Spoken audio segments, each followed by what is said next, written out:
So I recently reread the Harley text and found something totally new for me, a detail that might reveal a massive space odyssey, destroying planets, and gods who may be a lot more relevant and real in the One Piece world than I previously thought. So allow me to take you on a ride through all 3 worlds of One Piece, and I mean it when I say actual worlds. And yes, while I do know it sounds a little bit insane, I do think it actually makes a lot of sense when you take the text very literally in its Japanese form. And also, as always for these theories, please just check your disbelief at the door, because you know, it gets in the way of a good theory and a good story. Now, I think as a community, we've spent a lot of time actually trying to break down the words and messages of the Harley text, unraveling the hidden meaning behind "they will never meet again" or "the serpent of Hellflame," but I do think we may have been overlooking a pretty key detail here. Let's theorize, let's have some fun, and by the end of this, you can then tell me if you agree, disagree, why it could or couldn't make sense. In the comments, you'll do it anyways. Now, here's the key detail that I'm talking about. When you actually look at the structure of the Harley text, you'll notice something very obvious. It's broken down into 3 stanzas. Nothing crazy, but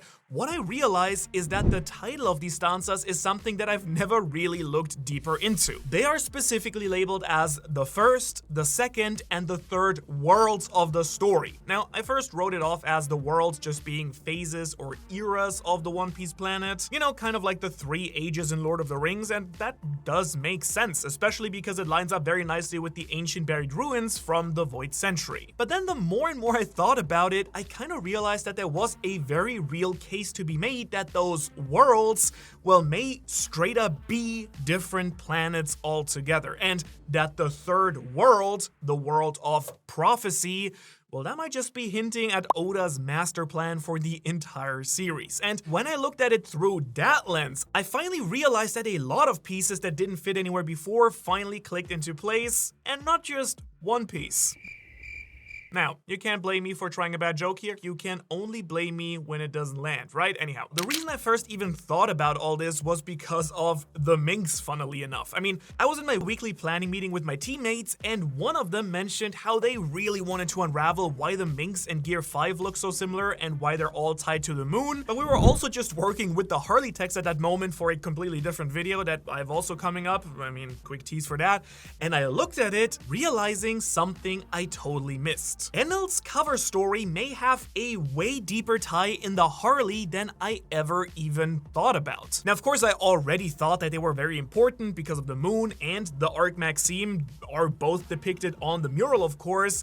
And if you're not a big cover story person, don't worry, dude, I've got you. Let Big Daddy Manu break it down for you, because after the events of Skypiea, we do see Enel travel with the Arc Maxime to the moon, also known as the Land of Endless Worth, or the Fairy Worth that he wanted to reach so badly. But when he gets to the moon, it's empty, it's desolate, it's, well, you know, it's the moon. But then he digs a little bit deeper. No, quite literally. He does just go under the moon's surface and finds a massive, hidden, lost, abandoned civilization inside the Hollow Moon. Now, I'm not certain if it spreads for the entire Hollow colony, but I'm basing this assertion of the moon being depicted as completely hollow in the Enel murals. Clearly, Oda, as always, being on his own big conspiracy vibe and putting all of that stuff into the story. I actually recently watched a video on the Hollow Moon theory in our world for fun, and this was on my mind, but doing so also made me really think about this cover story and how it may have influenced the series. If you don't know the entire Hollow Moon debate, basically the moon rings like a bell when something hits it, and it's also too light and structurally doesn't really make sense. Also,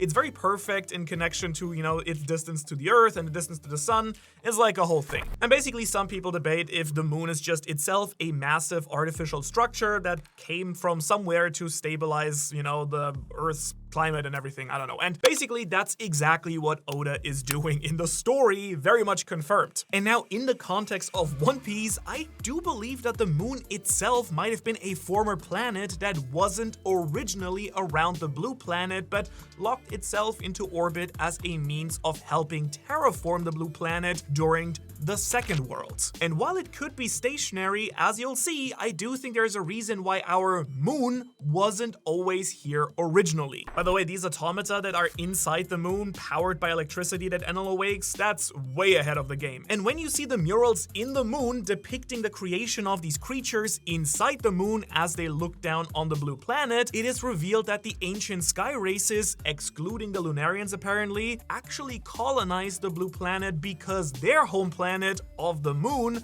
ran out of resources. Which by itself is already a crazy thing to exist even without the theorizing, but wait, it's still somewhat weird, right? Like, do you notice the issue with that? How did they get up to the moon to begin with? And that's kind of the point here. They couldn't have, or at least it doesn't make sense that they would have gone up to the moon only to then run out of resources and come back down, right? Which would mean that they started on the moon and then evacuated down to the blue planet after they ran out of supplies. This does sound a lot like some War of the Worlds style science fiction stuff, you know, the type where aliens come to harvest the planet of its resources. However, do really think about it. It does line up crazily well with what we get in the mural and the Harley text.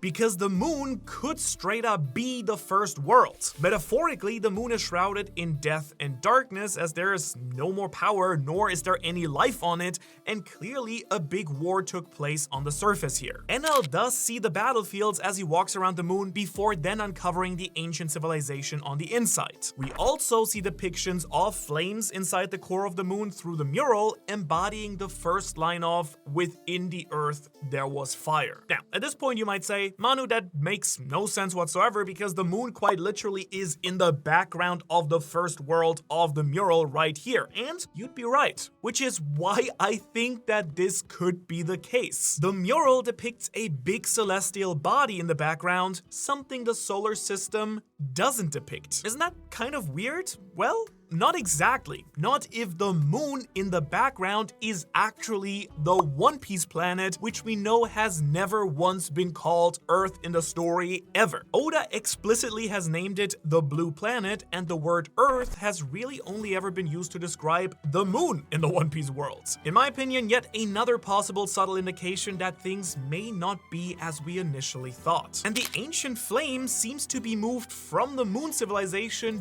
to the blue planet in the second part of the Enel cover story mural, and that might very well indicate that after the Earth got raged, they moved to a different planet altogether, a place that the Earth would not be able to go to or govern. Funnily enough, this would even line up with the initial line of the second, because within the void there is breath, and the void isn't the abyss, or I don't know, well, maybe it is, but regardless, the void is just space. Somewhere out there, there's breath. Life on the blue planet. You might remember that I have theorized before that Imu may be the god of the earth based on the depictions of the mural and how it could line up with them ruling over the earth and Imu being the opposite of the ocean. And it does make a lot of sense when you consider that Earth may not be referring to the planet that we all think is the Earth, you know, the planet that the story takes place on, just as the cover story says Earth is the original home of all these civilizations, what we now know as the moon, but might not have been originally. I don't know, man, maybe I'm spiraling here, or maybe I'm just very excited because the Fantastic Four movie recently came out as I'm writing this video, but it does kind of give me the impression that Imu may be this sort of kind of Galactus type figure even, a planet eater and harvester, which, dare I say, true or not, would just be the freakiest and coolest possible option for me. I mean, I can't help but get goosebumps thinking about Imu like gobbling up the world and shrouding it in the abyss. It would be some truly insane stuff if that happened in a story, and once again, it would actually perfectly line up with those gigantic shadow beasts in the mural. They could all just be the various gods battling on each of the quite literal worlds / planets. I kind of like to think that Davy Jones might very well be one of the gods as well, and I do have a feeling that once we know who he actually is, it might really help pinpoint if this theory is spot on or way off in space off the map. We'll find out one day. And now that I think about it, this idea also would explain something that I haven't been able to properly explain for quite a while. This theory might explain why the Lunarians aren't depicted as being from the moon in the show. You know, it's always confused me that they are named after the world lunar, meaning, you know, people of the moon, but in no depictions do we ever see them tied to Burka, you know, the original city on the moon. But this way, it works. Like, this totally works with the idea because in this theory, the original moon is the blue planet. And the moon that we see in the series is just the new moon, but the original planet, and we don't even actually know if it's bigger or smaller. Like, it might be bigger, it might be smaller, but you get the idea here, right? It's the place that, after the sky races ran out of resources, they retreated to. The same place where the Lunarians were living on top of the red line as the original gods, right? It makes sense that the real One Piece planet is the moon. You know, just how in science fiction and the real world, we as people tend to try and colonize the moon or Mars, I guess. Elon. Alright, well, let's stay away from that topic. Not to mention, it also explains the existence of space pirates, right? Like, this has always kind of bugged me out with this cover story. Enel comes across these random space pirates who are just out there excavating the planet. Like, how? What is even going on? How are there space pirates there? Why are you there? Are they excavating it to show us exactly how these spacefaring people accomplish their goals? I actually do think that maybe this was Oda's first big tease that there is other life in the One Piece universe. Originally, it seemed like a silly throwaway gag, like a one-time thing, but it may have straight up explained how the One Piece world came to be altogether. You know, classic Oda fashion. So that's pretty cool. We've got the Enel cover story part covered, but why is all of this important? A big thing that I really want to focus on when writing these theories isn't just how the idea could work, but what it could mean for the story if it actually came to be true, even if it's not that likely, and how it could all really play out. So let's talk about that in this theory, because not only do I think that this could change the game for stuff that we've already seen in the show already, but I think it could also hold some major implications for how Luffy here will defeat Emu and why he needs to do it. Now, it should come as no big surprise to you that I, a dude who named his channel Ohara, has spent a lot of time mulling over all the information we've gotten from, well, the island of Ohara in One Piece. And something that's always stuck out to me throughout some of my bigger, more out there theories is, to this day, the crazy model of the solar system that is inside the big tree on Ohara. And when I broke down the mural and tried to figure out what the eternal flame is, I used this model to explain how the One Piece planet itself could potentially be a sun. Because due to the model putting the One Piece planet at the center of the solar system, like, that could be a hint. Seeing as there is in fact no sun at all in the solar system model, not even surrounding the planet, it logically would make sense that the biggest planet, the biggest celestial body in the system, is in fact the sun itself. Also, all of these other planets and moons that the One Piece planet otherwise would have, we never see them in general altogether. And so I actually think that this could totally still work. If the ancient kingdom was that hyper advanced as Oda now has confirmed they were, they could have converted the sun itself into a planet that could be inhabited. If they were told never to colonize it for safety or societal structure reasons, this would set up a situation very similar to what is described in the First World. And then if they did exactly that, touched the Forbidden Sun by means of trying to colonize it, the First World Harley text would be completely accurate, right? And if that all is the case, well, then the entire show just would shift altogether, wouldn't it? Because now the sun god would be the god of this planet, Nika. The Earth god could be the god of what we now know is the moon, the original Earth, meaning there could be two totally different gods from different planets in the mix, the forest and the sea god. And I do wonder if the solar system model will reveal that at some point, maybe. I do want to fixate on it a little bit more here though, because obviously this model feels more important than the series initially gave it credit. Again, classic Oda fashion, take something pre-time skip that seems like a throwaway detail and it turns out to be everything, right? So again, this thing is in the center of the Library of Ohara inside the ancient tree, which is, by the way, the oldest thing that we know about in the entire One Piece world, and it's in the center of this 4,000-year-old tree, for goodness sake. It's the centerpiece for forbidden knowledge that caused the entire island to be destroyed by the government. So whatever Clover was researching here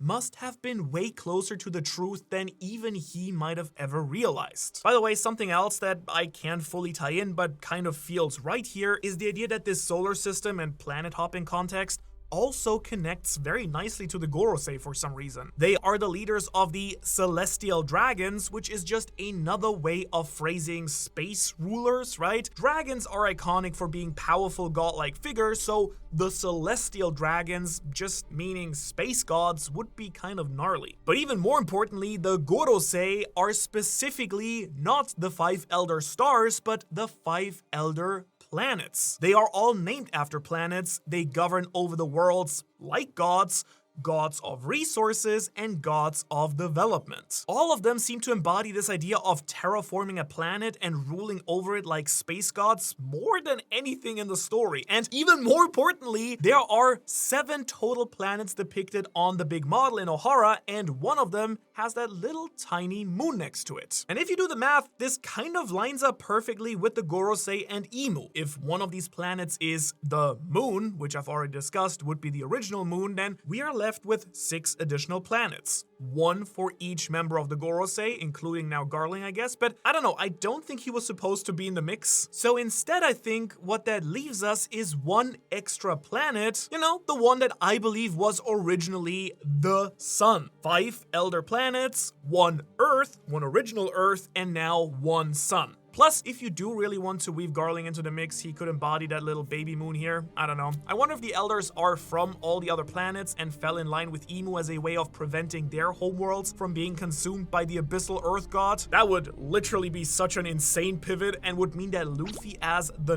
new Sun God is responsible for also liberating entire planets now that are enslaved by Imu out there in space. Or, I don't know, maybe all these planets have already been destroyed in the past. Or all these former planets could even potentially be pointing at the idea that there are way more than just 3 worlds in the One Piece history, and that all these other planets were originally already robbed of life and resources, and Imu could quite literally be a solar system level conqueror who terraformed planet after planet in their conquest, kind of restarting the world over and over, and the big cleansing could literally be destroy the planet, move on to the next one. But it could also be that Imu was simply one of the original 4 gods who did the same thing. Now the big idea here would be that the 4 gods were roaming the solar system, they colonized planet after planet, exhausting these worlds of everything they had, and eventually they had drained the moon for all that it was worth and decided they needed to move down to the largest and final planet of the solar system, the Big Blue Planet. Then at some point, Imu took full control of the world and used the Great Floods to keep the cycle of resources managed. We do know that this has happened in the past for a fact and seems to be the plan to do again right now. That way, the Celestial Dragons, the spacefaring people, could always survive, right? And if the One Piece planet is the actual sun, then it does explain why Nika was so against Imu and why Joy Boy tried to liberate the world. So basically, as I've pitched it right now, the planet we're currently on in the story was formerly the sun, which was terraformed and turned into a colony of various races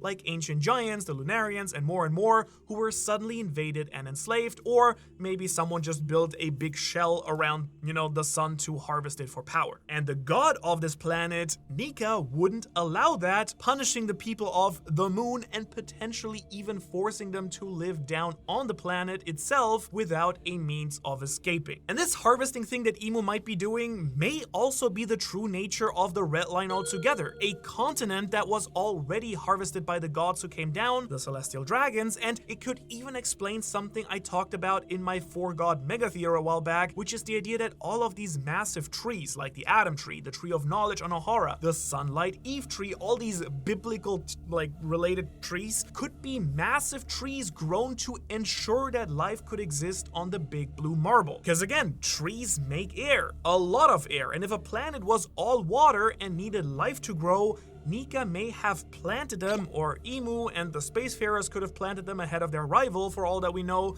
to, make the planet livable. And Nika may not have been able to defeat the Earth God, not yet, but he sure would keep him contained so that someone in the future could hopefully defeat him and break the big harvesting cycle. But I also bet that if Nika had had an even greater crew, he could have done it. Luckily for him though, I plan on overthrowing Imu, and you can help me by joining the Ohara Patreon because we've got some sick perks and if I'm gonna defeat an abyssal moon god, I'll need you by my side. So if you want to support the channel on that quest and also, get access to some really cool bonus content, you can check that out. We also have a free newsletter if you don't have money to support, but want to be involved and get weekly news about everything One Piece related. You can get that over there too, link below. But now that we shouted out the Patreon, why is all of this so important? I mean, yeah, this all could make sense. It could be what happened, one of these two options, that the One Piece planet is either the original moon or the original sun, but how does that truly change how or what Luffy's doing in the story? Well, I have already mentioned that it could mean that Luffy's role as the Warrior of Liberation would result in an entire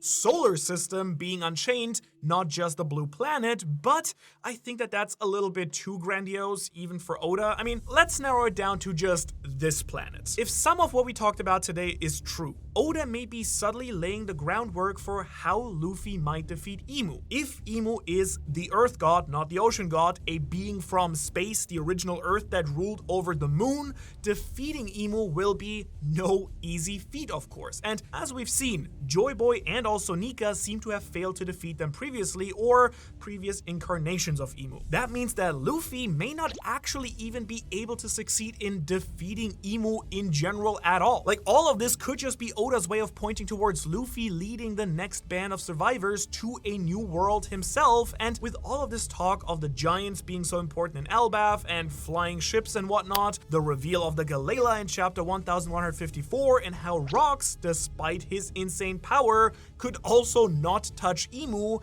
it kind of makes you think that Imu may simply be inevitable. And that could then mean that Luffy will need to migrate the planet to a different place to avoid the power of the abyss. And interestingly enough, a lot of different things in the series have been pointing at this being a real thing. And we, by the way, literally talked about one at the beginning of this video. The Arc Maxime was a massive ship capable of flying into space itself, and also its Rygo bomb seemed very similar to the weapon that destroyed the Lulusia Kingdom, and it does seem like Enel built it based on blueprints that he found in a temple on an original, potentially even bigger ship. So I do think that, plus the depiction of what looks like the Arc Maxime in the first world of the mural, shows us that the ancient weapon Uranus may be another ship capable of traveling in space. And if that ancient weapon can pull it off, there may be other, even bigger ships capable of traveling space with the right modifications. We're talking about stuff like Pluton or the Sea Train or even the Noah here, which does look a little bit like the Arc Maxime. They could all be capable of leaving the blue planet, seeing as Enel already showed us it can be done. Luffy's alliances with all of these various countries could all be means for him to develop tech and have the manpower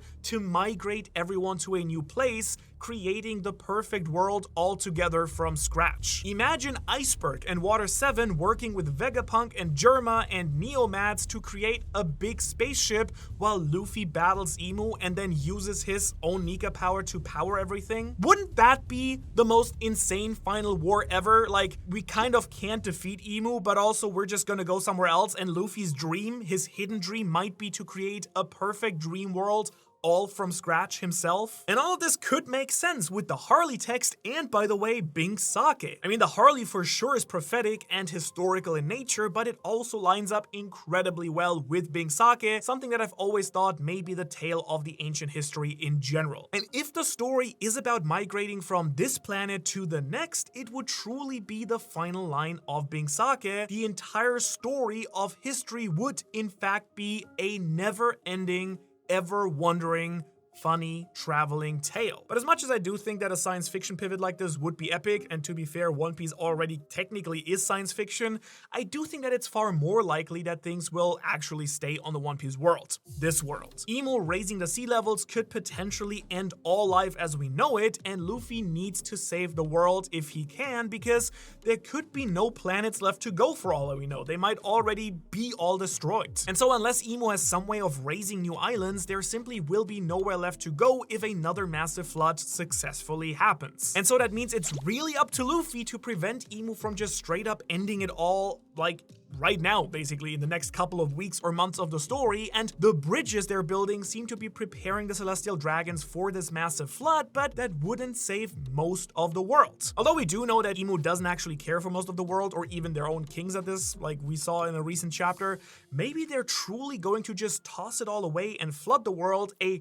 full-on factory reset for the planet that they'll eventually drain and then repopulate from there. But millions, hundreds of millions, maybe billions of people and other races would die, adventure and freedom would be lost, and that's of course why Luffy needs to secure the New Dawn. He needs to bring the sun back away from the Earth Gods. But I do think there might be even a little bit more to Imu's plan that Luffy will need to stop as well, and it revolves around something that I mentioned a little bit ago, which are those 4 giant bridges. Like, what are their true purposes? And I feel like it's way more than just travel, right? If Imu's constructing a massive global planet-scale magic circle capable of destroying everything or releasing an even crazier power into existence, yeah, that would be pretty sick, I think. I hope you agree. And if you're happy to stay a little bit longer and leave your disbelief checked at the door, you can check out that theory to find out everything that I think could make this theory true. Otherwise, thanks so much for watching. Thanks so much to all of our fantastic, beautiful, smart, and handsome patrons, and I will see you in the next video.